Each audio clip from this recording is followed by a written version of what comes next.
Nagtataglay ng kakanyahang patlang ang Filipino na buhat sa angkang Malayo Polinesyo. A. Pitch language, B. Stress time, C. Tone language, or D. Syllable time. The correct answer is, very good, syllable timed. Ano ba yung syllable time? No? Syllable timed. Syllable timed, no?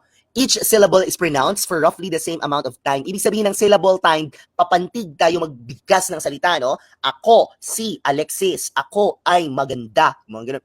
Wow, wow naman. Ganun talaga yung example. But again, no, yung pronunciation natin, similar lang yung amount ng time sa pagbigkas natin ng syllable or ng pantig. When we say stress time naman, syllables are pronounced at a relevant constant rate, but the time between stress syllables varies. Dito naman, pag stress time, syllable pa rin siya per syllable, pero may mga stress, no? May mga emphasis sa pantig. For example, project, project, record, record. No? Same lang yung time niya, pero may emphasis. Yun yung stress time, no? Yung stress, yung emphasis sa pantig, nagbabago ang kahulugan. Although meron din naman sa ating ganyan, no? Puno, puno, tubo, tubo.